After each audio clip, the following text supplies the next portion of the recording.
The Outsider, written by H.P. Lovecraft, narrated for you by Jonathan Dunne.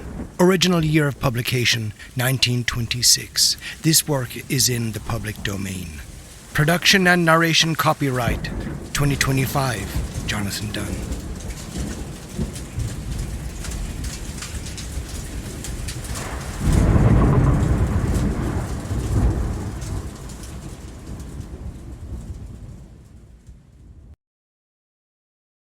That night the Baron dreamt of many a woe, and all his warrior guests with shade and form of witch and demon and large coffin worm were long benightmared. Keats. Unhappy is he to whom the memories of childhood bring only fear and sadness. Wretched is he who looks back upon lone hours in vast and dismal chambers with brown hangings and maddening rows of antique books, or upon odd watches in twilight groves of grotesque, gigantic, and vine-encumbered trees that silently wave twisted branches far aloft. Such a lot the gods gave to me, the dazed, the disappointed, the barren, the broken, and yet I am strangely content, and cling desperately to those sere memories when my mind momentarily threatens to reach beyond to the other. I know not where I was born, save that the castle was infinitely old and infinitely horrible, full of dark passages, and having high ceilings where the eye could find only cobwebs and shadows. The stones in the crumbling corridors seemed always hideously damp, and there was an accursed smell everywhere, as of the piled-up corpses of dead generations. It was never light, so that I used sometimes to light candles and gaze steadily at them for relief. Nor was there any sun outdoors, since the terrible trees grew high above the topmost accessible tower. There was one black tower which reached above the trees into the unknown outer sky, but that was partly ruined and could not be ascended save by a well-nigh impossible climb up the sheer wall, stone by stone.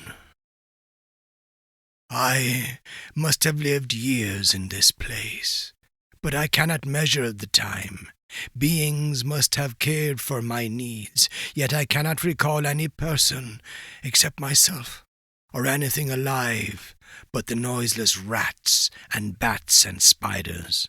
I think that whoever nursed me must have been shockingly aged, since my first conception of a living person was that of something mockingly like myself, yet distorted, shriveled, and decaying, like the castle.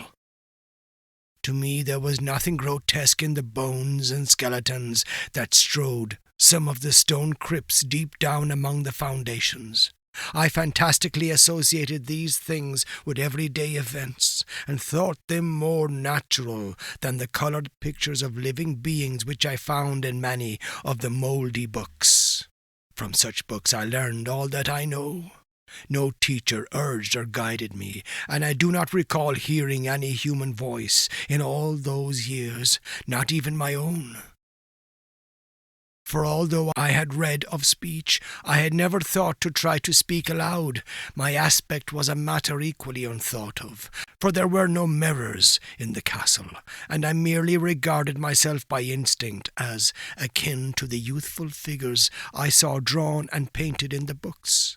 I felt conscious of youth because I remembered so little. Outside, across the putrid moat, and under the dark mute trees, I would often lie and dream for hours about what I read in the books, and would longingly picture myself amidst gay crowds in the sunny world beyond the endless forest. Once I tried to escape from the forest, but as I went farther from the castle, the shade grew denser, and the air more filled with brooding fear, so that I ran frantically back lest I lose my way in a labyrinth of nighted silence. So through endless twilights I dreamt and waited, though I knew not what I waited for. Then in the shadowy solitude my longing for light grew so frantic that I could rest no more, and I lifted entreating hands to the single black ruined tower that reached above the forest into the unknown outer sky. And at last I resolved to scale that tower, fall though I might, since it were better to glimpse the sky and perish than to live without ever beholding day. In the dank twilight I climbed the worn and aged stone stairs, till I reached the level where they ceased, and therefore clung perilously to small footholds leading upward. Ghastly and terrible was that dead, stairless cylinder of rock, black, ruined, and deserted, and sinister with startled bats, whose wings made no noise. But more ghastly and terrible still was the slowness of my progress, for climb as I might, the darkness overhead grew no thinner, and a new chill as of haunted and venerable mould assailed me. I shivered as I wondered why I did not reach the light, and would have looked down had I dared. I fancied that night had come suddenly upon me, and vainly groped with one free hand for a window embrasure, that I might peer out and above, and try to judge the height I had attained. All at once, after an infinity of awesome, sightless crawling up that concave and desperate precipice, I felt my head touch a solid thing, and I knew I must have gained the roof, or at least some kind of floor. In the darkness I raised my free hand and tested the barrier, finding it stone and immovable. Then came a deadly circuit of the tower, clinging to whatever holes the slimy wall could give, till finally my testing hand found the barrier yielding, and I turned upward again, pushing the slab or door with my head, as I used both hands in my fearful ascent. There was no light revealed above, and as my hands went higher, I knew that my climb was for the nonce ended, since the slab was the trapdoor of an aperture, leading to a level stone surface of greater circumference than the lower tower. No doubt the floor of some lofty and capacious observation chamber. I crawled through carefully, and tried to prevent the heavy slab from falling back into place, but failed in the latter attempt. As I lay exhausted on the stone floor, I heard the eerie echoes of its fall, but hoped, when necessary, to pry it open again. Believing I was now at a prodigious height, far above the accursed branches of the wood, I dragged myself up from the floor and fumbled about for windows, that I might look for the first time upon the sky and the moon and stars of which I had read. But on every hand I was disappointed, since all that I found were vast shelves of marble, bearing odious oblong boxes of disturbing size. More and more I reflected, and wondered what hoary secrets might abide in this high apartment so many aeons cut off from the castle below. Then unexpectedly my hands came upon a doorway, where hung a portal of stone, rough with strange chiselling. Trying it, I found it locked, but with a supreme burst of strength I overcame all obstacles and dragged it open, inward. As I did so, there came to me the purest ecstasy I have ever known, for shining tranquillity through an ornate grating of iron and down a short stone passageway of steps that ascended from the newly found doorway was the radiant, full moon, which I had never before seen, save in dreams and in vague visions I dared not call memories. Fancying now that I had attained the very pinnacle of the castle, I commenced to rush up the few steps beyond the door, but the sudden veiling of the moon by a cloud caused me to stumble, and I felt my way more slowly in the dark. It was still very dark when I reached the grating, which I tried carefully and found unlocked, but which I did not open for fear of falling from the amazing height to which I had climbed. Then the moon came out. Most demoniacal of all shocks is that of the abysmally unexpected and grotesquely unbelievable. Nothing I had before undergone could compare in terror with what I now saw, with the bizarre marvels that sight implied. The sight itself was as simple as it was stupefying, for it was merely this. Instead of a dizzying prospect of treetops seen from a lofty eminence, there stretched around me on a level through the grating nothing less than the solid ground, decked and diversified by marble slabs and columns, and overshadowed by an ancient stone church whose ruined spire gleamed spectrally in the moonlight. Half unconscious, I opened the grating and staggered out upon the white gravel path that stretched away in two directions. My mind, stunned and chaotic as it was, still held the frantic craving for light, and not even the fantastic wonder which had happened could stay my course. I neither knew nor cared whether my experience was insanity, dreaming, or magic, but was determined to gaze on brilliance and gaiety at any cost. I knew not who I was, or what my surroundings might be, though as I continued to stumble along, I became conscious of a kind of fearsome latent memory that made my progress not wholly fortuitous. I passed under an arch out of that region of slabs and columns and wandered through the open country, sometimes following the visible road, but sometimes leaving it curiously to tread across meadows where only occasional ruins bespoke the ancient presence of a forgotten road. Once I swam across a swift river where crumbling mossy masonry told of a bridge long vanished. Over 2 hours must have passed before I reached what seemed to be my goal, a venerable ivied castle in a thickly wooded park, maddeningly familiar yet full of perplexing strangeness to me.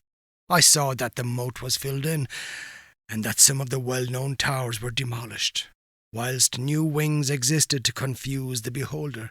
But what I observed with chief interest and delight were the open windows, gorgeously ablaze with light and sending forth sound of the gayest revelry. Advancing to one of these, I looked in and saw an oddly dressed company, indeed, making merry and speaking brightly to one another. I had never seemingly heard human speech before, and could guess only vaguely what was said. Some of the faces seemed to hold expressions that brought up incredible remote recollections. Others were utterly alien.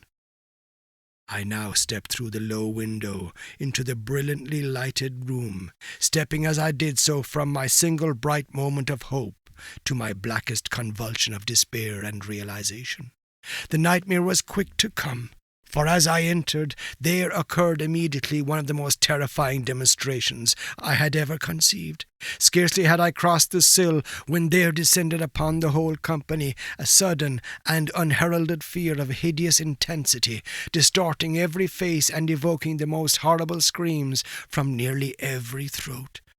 Flight was universal, and in the clamour and panic several fell in a swoon and were dragged away by their madly fleeing companions. Many covered their eyes with their hands, and plunged blindly and awkwardly in their race to escape, overturning furniture and stumbling against the walls before they managed to reach one of the many doors. The cries were shocking, and as I stood in the brilliant apartment alone and dazed, listening to their vanishing echoes, I trembled at the thought of what might be lurking near me, unseen. At a casual inspection the room seemed deserted, but when I moved toward one of the alcoves, I thought I detected a presence there, a hint of motion beyond the golden arched doorway leading to another and somewhat similar room. As I approached the arch, I began to perceive the presence more clearly, and then, with the first and last sound I ever uttered, a ghastly ululation that revolted me almost as poignantly as its noxious cause, I beheld in full, frightful vividness the inconceivable, indescribable, and unmentionable monstrosity which had by its simple appearance changed a merry company to a herd of delirious fugitives. I cannot even hint what it was like, for it was a compound of all that is unclean, uncanny, unwelcome, abnormal, and detestable. It was the ghoulish shade of decay, antiquity, and desolation, the putrid dripping eidolon of unwholesome revelation, the awful bearing of that which the merciful earth should always hide. God knows it was not of this world, or no longer of this world. Yet to my horror I saw its eaten away and bone-revealing outlines, a leering, abhorrent travesty on the human shape, and in its mouldy, disintegrating apparel an unspeakable quality that chilled me even more. I was almost paralyzed, but not too much so to make a feeble effort toward flight, a backward stumble which failed to break the spell in which the nameless, voiceless monster held me. My eyes, bewitched by the glassy orbs which stared loathsomely into them, refused to close, though they were mercifully blurred, and shewed the terrible object but indistinctly after the first shock. I tried to raise my hand to shut out the sight, yet so stunned were my nerves that my arm could not fully obey my will. The attempt, however, was enough to disturb my balance, so that I had to stagger forward several steps to avoid falling. As I did so, I became suddenly and agonizingly aware of the nearness of the carrion thing, whose hideous hollow breathing I half fancied I could hear. Nearly mad, I found myself yet able to throw out a hand to ward off the fetid apparition which pressed so close, when in one cataclysmic second of cosmic nightmarishness and hellish accident my fingers touched the rotting, outstretched paw of the monster beneath the golden arch. I did not shriek, but all the fiendish ghouls that ride the night wind shrieked for me, as in that same second there crashed down upon my mind a single and fleeting avalanche of soul-annihilating memory. I knew in that second all that had been. I remembered beyond the frightful castle and the trees, and recognized the altered edifice in which I now stood. I recognized, most terrible of all, the unholy abomination that stood leering before me as I withdrew my sullied fingers from its own. But in the cosmos there is balm as well as bitterness, and that balm is nepenthe. In the supreme horror of that second I forgot what had horrified me, and the burst of black memory vanished in a chaos of echoing images. In a dream I fled from that haunted and accursed pile, and ran swiftly and silently in the moonlight. When I returned to the churchyard place of marble and went down the steps, I found the stone trap-door immovable. But I was not sorry, for I had hated the antique castle and the trees. Now I ride with the mocking and friendly ghouls on the night wind, and play by day amongst the catacombs of Nephrin Ka in the sealed and unknown valley of Hadoth by the Nile. I know that light is not for me, save that of the moon over the rock tombs of Neb, nor any gaiety save the unnamed feasts of Nitocris beneath the great pyramid. Yet in my new wildness and freedom I almost welcome the bitterness of alienage. For although nepenthe has calmed me, I know always that I am an outsider, a stranger in this century and among those who are still men. This I have known ever since I stretched out my fingers to the abomination within that great gilded frame, stretched out my fingers, and touched a cold and unyielding surface of polished glass. The end. This has been The Outsider, written by H.P. Lovecraft, narrated for you by Jonathan Dunne. Original publication year 1926. This is a public domain work. Production and narration copyright 2025. Jonathan Dunne.